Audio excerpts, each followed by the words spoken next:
Assalamualaikum warahmatullahi wabarakatuh. Eh, Ruang terbuka kota. Pada materi kali ini kami akan menjelaskan sekilas mengenai salah satu proyek yang menurut kami cukup menarik. Jadi di sini materinya adalah review sebuah proyek yang mudah-mudahan bisa menjadi pembelajaran bagi kita semua, di mana proyek ini menurut pengamatan kami memiliki kontribusi yang sangat baik terhadap ruang kota. Proyek yang kami maksud ialah proyek transformasi Sarinah, yang dimana kita tahu gedung Sarinah ini berada di Jakarta Pusat, tepatnya di Jalan Tamrin, yang merupakan salah satu gedung yang ikonik dan memiliki nilai sejarah yang dibangun pada era Presiden Soekarno, dan fungsinya adalah sebagian di area bawahnya ini sebagai komersial area atau perdagangan, dan sisi atasnya ini adalah sebagai area perkantoran. Nah, gedung Sarinah ini pada tahun 2020 direnovasi, dan pada tahun 2022 melakukan peluncuran atau pembukaan kembali, khususnya di komersial areanya. Kita lihat ada beberapa perubahan baik dari secara fasad, terus area komersial areanya menjadi lebih besar atau lebih gemuk, dan juga yang menarik dimaksud di materi ini adalah adanya ruang kota yang menarik yang bisa menjadi pembelajaran atau diambil hal positifnya bagi kita semua yang mengenai aspek perkotaan dan dunia perencanaan. Oke, kita mulai kupas satu persatu apa saja aspek-aspek perubahan dan hal positif yang dapat kita kaji. Yang pertama, ini adalah perbandingan Sarinah pada tahun 2020 kami ambil di Citra Satelit, di mana kita lihat gedung Sarinah ini berdiri dikelilingi oleh 3 jalan Tamrin di sisi barat, di utaranya Jalan Wahid Hasyim, di sisi selatan Jalan Sunda, dan kita lihat di halamannya ini ialah didominasi oleh parkir oleh kendaraan pribadi. Jadi benar-benar proyek ini sangat berorientasi kepada kendaraan pribadi, baik itu mobil dan juga motor. Nah, berikutnya kita lihat perubahannya di tahun 2022 setelah melakukan relaunching atau renovasi. Kita lihat gedung Sarinah tidak lagi dikelilingi oleh area parkir, tapi sebagian besarnya adalah ruang terbuka publik, dan area parkirnya mengecil hanya menjadi di sisi selatan atau berbatasan dengan Jalan Sunda saja. Sedangkan parkir yang tadinya kebutuhannya juga memang besar, khususnya untuk area komersial ini, dialihkan ke dalam bentuk gedung parkir yang tingginya kurang lebih 4 lantai. Ini berada di Jalan Sunda. Jadi ini perubahan secara umum terkait tadinya orientasi gedungnya ini dikelilingi oleh area parkir menjadi ruang terbuka publik, dan parkirnya istilahnya bisa dibilang mengalah atau mengecil. Mari kita kupas satu persatu. Pertama, dari sisi aspek sirkulasi dan parkir kendaraan. Jadi tadi setelah area parkirnya berkurang, bagaimana sirkulasi dan parkir kendaraan di area ini? Yang pertama kita lihat di gambar, area yang gelap ini ialah jalur kendaraan yang tersisa setelah direnovasi. Jadi benar-benar pengurangan yang signifikan ya. Mungkin hanya tersisa sekitar 30 atau 40%-nya, sedangkan sebagian besarnya berubah menjadi ruang terbuka publik yang tidak ada kendaraan sama sekali pada area itu. Jadi di area yang berwarna gelap ini, pintu masuk dan keluarnya dari sisi utara atau Jalan Wahid Hasyim. Jadi tidak ada pintu masuk dari jalan utama, di mana Jalan Tamrin merupakan jalan utama di Kota Jakarta, jalan arteri ya atau jalan protokol. Nah, di sisi area kendaraan ini jadinya dipersempit atau dipindahkan ke hanya dari Jalan Wahid Hasyim saja, tidak ada akses dari jalan lain. Untuk kendaraan yang hanya ingin drop off penumpang, masuk drop off, dia bisa masuk dari Jalan Wahid Hasyim ini langsung menurunkan atau menaikkan penumpang dan langsung keluar lagi di akses yang sama, karena ini pintunya cukup lumayan lebar aksesnya. Jadi ini dari Wahid Hasyim ini bisa masuk dan langsung keluar bagi kendaraan yang hanya ingin menaikkan dan menurunkan penumpang secara sesaat. Jadi ada drop off area saja, tidak ada parkir di sisi utara dari proyeknya. Berikutnya adalah untuk kendaraan yang ingin parkir di area selatan yang dekat dengan Jalan Sunda, maka kendaraan ini masuk dari sisi belakang gedung atau di sisi timur gedung Sarinah. Tadi yang tadinya di sisi barat atau di Jalan Tamrinnya didominasi oleh kendaraan, kali ini jalur kendaraannya dipindah ke sisi belakang dan parkirnya disediakan secara terbatas di sisi selatan dari gedung Sarinahnya.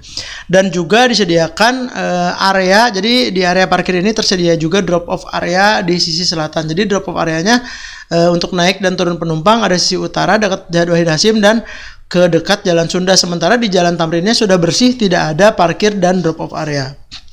Lantas untuk gedung parkir ditempatkan di Jalan Sunda. Jadi kalau mau parkir gedung misalnya di area lahan dekat gedung utamanya sudah penuh, dia parkir lewat Jalan Sunda, masuk dan keluar di gedung parkir. Jadi ini tingginya 4 lantai, bisa untuk parkir motor dan mobil. Dan untuk akses pejalan kaki yang mau ke gedung atau menuju area parkirnya tersedia di sisi belakang dari gedung parkirnya.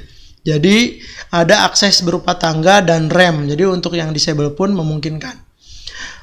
Selain itu di sisi belakang, selain untuk akses kendaraan juga dijadikan juga untuk drop loading area untuk truk yang mengangkut atau pick up yang mengangkut barang, dan juga biasanya loading keluar masuk untuk sampah biasanya. Jadi benar-benar kendaraan ini ditempatkan di belakang dari gedung atau di sisi timur, sementara yang area sisi barat di dekat jalan utamanya malah menjadi area publik yang bukan untuk kendaraan. Jadi kita lihat di sini sudah mulai terlihat bahwa proyek ini sudah berubah konsepnya, yang tadinya berorientasi ke kendaraan pribadi menjadi tidak berorientasi ke kendaraan pribadi, karena kendaraannya buktinya dipindahkan ke belakang dan dipindahkan ke sebuah gedung parkir.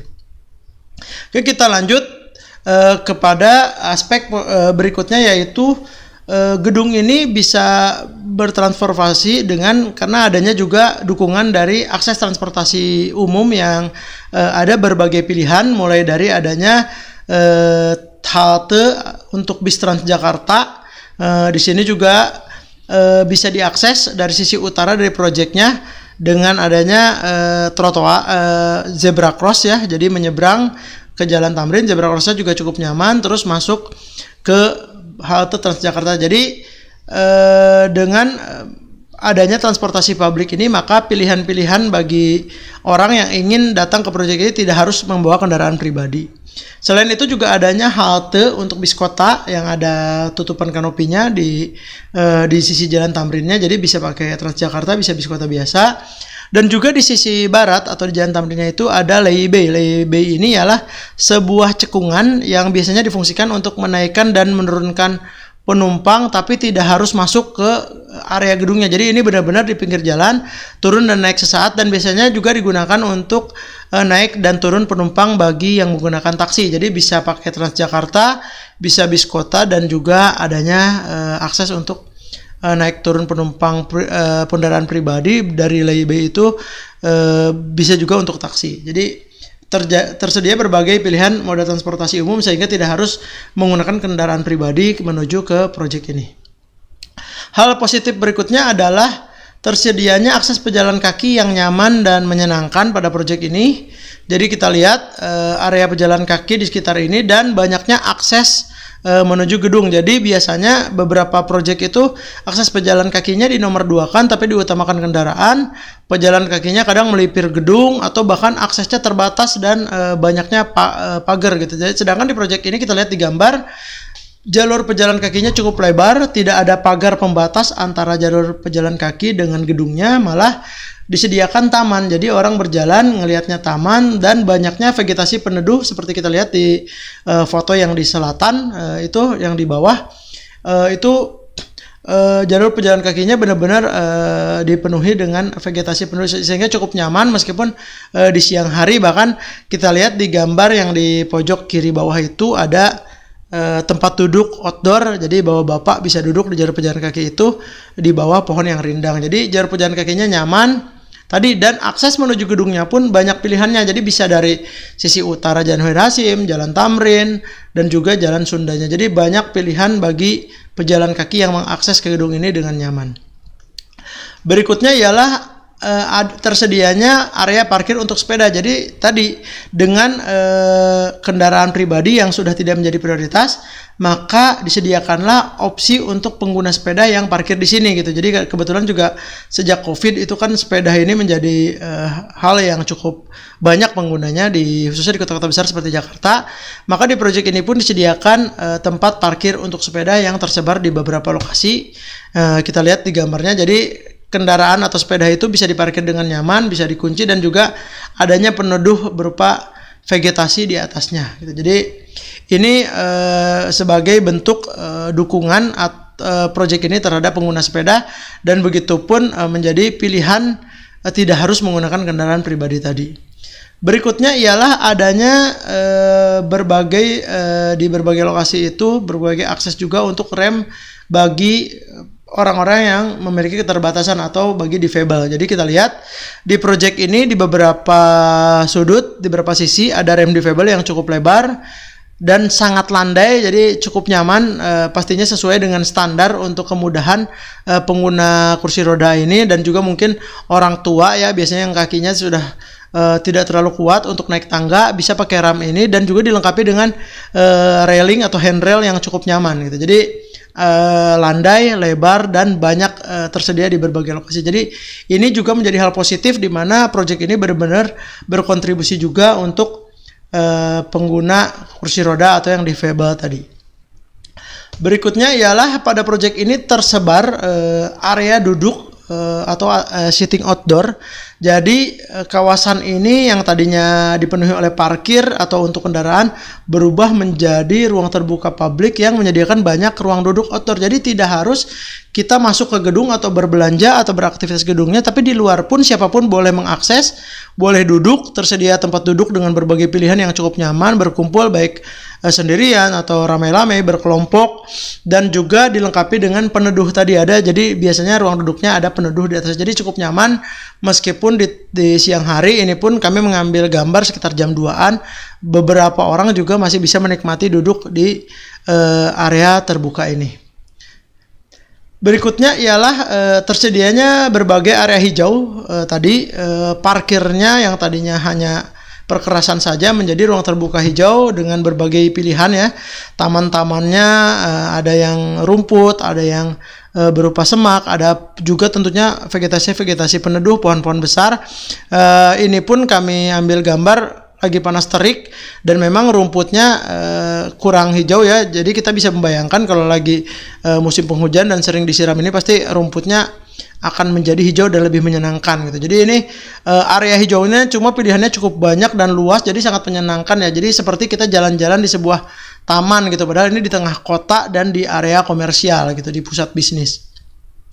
Selain itu juga ada beberapa elemen air di lokasi ini juga menjadi menarik ya. Jadi kita sama-sama tahu selain tadi area hijau itu juga sebelumnya bisa menambah kesejukan dan menurunkan suhu kota, air juga sama bisa memberikan kenyamanan secara visual dan menurunkan iklim mikro di dekat air tersebut. Jadi kita merasa tidak terlalu gerah atau panas di dekat kolam-kolam ini, dan juga semacam warga ini juga yang tidak ke gedung bisa semacam menikmati taman, semacam berekreasi sambil duduk-duduk dan menikmati tadi area hijau dan elemen-elemen air yang tersebar di proyek ini. Berikutnya ialah di area outdoor tadi tersedia beberapa kios atau temporary retail yang menyediakan berbagai, misalnya ada makanan, minuman, bahkan ada waktu kami ke kawasan sana ada truk itu yang bisa dibuka untuk berjualan pakaian. Jadi pada saat kita beraktivitas di outdoor pun bisa sambil makan-makan, minum, tidak harus masuk ke gedungnya dan menikmati ruang kota tanpa harus beraktivitas di gedung Sarinah, apakah itu bekerja atau berbelanja di dalam gedung. Di luar pun bisa menikmati ruang ini secara gratis karena ini terbuka untuk publik, tadi tidak ada pagar, bahkan dipenuhi oleh banyaknya vegetasi ya. Berikutnya ialah yang bisa menjadi hal positif dari proyek ini ialah area lantai dasar pada gedung ini didominasi oleh dinding transparan atau berupa kaca dan difungsikan menjadi komersial area atau pertokoan dan area makan atau restoran dan kafe. Jadi kita biasanya mengatakan ini active frontage ya. Jadi area depan yang berbatasan dengan ruang terbuka publik dan area pejalan kaki tadi digunakan untuk fungsi komersial yang mudah diakses, bisa keluar masuk, bisa berbelanja dan biasanya juga bisa makan baik di indoor atau di outdoor. Jadi ini suasananya menjadi lebih hidup, apalagi kalau misalnya sore hari dan malam hari ini tempat makannya ini cukup ramai ya. Jadi ini merupakan salah satu eksekusi proyek yang cukup baik di mana pengguna juga merasa nyaman yang berjalan di situ, melihat transparansi ke dalam gedungnya, bisa melihat di dalamnya ada jualan apa atau ada makanan apa. Secara bisnis juga menjadi baik. Di samping itu juga ruang outdoor ini juga menghidupkan kawasan perkotaan. Jadi kalau kita bayangkan kalau orangnya lagi ramai ini sangat menyenangkan ya. Jadi makan atau berbelanja di kawasan ini, karena berbelanja pun atau makan bisa menikmati outdoor tadi, taman, area pedestrian yang cukup sejuk dan teduh dan menyenangkan. Yang terakhir adalah di project ini adanya multipurpose open space atau ruang terbuka publik untuk berbagai event atau penyelenggaraan, yang awalnya adalah berupa tangga yang tidak terlalu besar tadinya, yang sebelum direnovasi dijadikan tangga yang lebih lebar dan menjadi tangga ini sekaligus ruang duduk semacam atrium ya. Jadi ruang terbuka ini bisa digunakan juga untuk pergelaran seperti musik, acara ulang tahun perusahaan, dan juga bazar dan sebagainya. Dan tangga ini menjadi tempat duduk bagi para penontonnya. Jadi seperti tribun penonton gitu. Jadi kita bayangkan kalau ada pegelaran musik ini juga siapapun masyarakat bisa mengakses atau menikmati pegelarannya tanpa harus masuk ke gedungnya, bisa duduk-duduk di tangganya. Dan juga dengan background tadi ya, stage yang di belakangnya ada Jalan Tamrin dan halte busway. Jadi ini juga cukup aktif ya, adanya event-event pegelaran musik, dan juga di suatu waktu juga digunakan bisa untuk pameran dan bazar. Seperti kita lihat gambar yang di kanan itu ada untuk pameran motor, atau ada sebuah produk yang memasarkan stand atau membuka tenda ya, toko kecil untuk promosi di kawasan tersebut. Jadi multipurpose open space ini menjadi kontribusi dan juga ikon bagi Sarinah ini, di mana masyarakat bisa menikmati hiburan secara gratis, tidak harus masuk ke gedung, bisa duduk-duduk juga dengan nyaman, dan juga menjadikan kawasan ini menjadi lebih hidup dengan adanya berbagai event. Jadi masyarakat bersosialisasi, berinteraksi, menikmati hiburan dan kesenian tanpa memandang golongan ya, siapapun bisa menikmati dan gratis, dan tidak harus masuk ke gedung, sebuah gedung pertunjukan gitu, karena kan kita sama-sama tahu gedung pertunjukan itu terbatas dan biasanya berbayar. Di sini gratis dan menghidupkan suasana kotanya.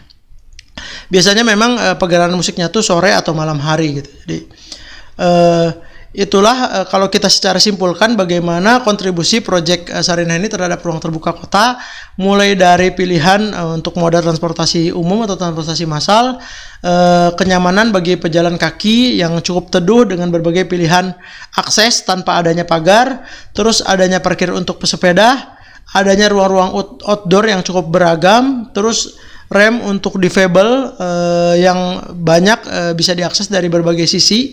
Dan kebetulan proyek ini memang bangunannya lebih tinggi dari elevasi jalan, jadi memang rem difabel ini menjadi keniscayaan, dan juga bisa untuk orang tua yang berat untuk berjalan di tangga, dia bisa menggunakan rem yang dilengkapi dengan railing tadi.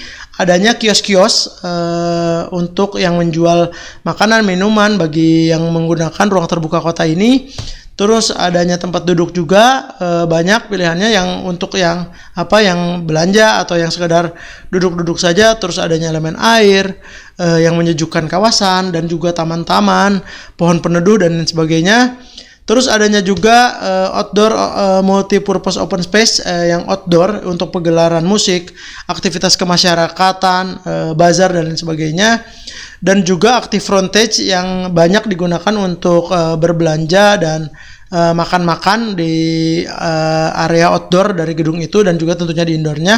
Bahkan di lantai 2 atau lantai 3-nya di atasnya itu juga ada beberapa restoran atau kafe yang memiliki view ke ruang terbuka kota ini. Jadi kalau makan di lantai 2-nya pun cukup nyaman. Terus yang menarik juga ialah kendaraan dipindahkan drop off-nya ke sisi samping utara dan selatan proyek, dan bisa dibilang jalurnya di belakang, dan disediakan gedung parkir, sehingga jadi proyek ini bisa kita simpulkan berorientasi ke ruang terbuka kota dan pejalan kaki, pengguna transportasi umum, ke akses untuk difabel, tapi memang mengesampingkan pengguna kendaraan pribadi, tapi tetap disediakan ya, baik itu drop off dan area parkirnya. Cuma prioritasnya ialah ke kontribusi terhadap ruang kotanya. Demikian materi kami, mudah-mudahan bermanfaat. Wassalamualaikum warahmatullahi wabarakatuh.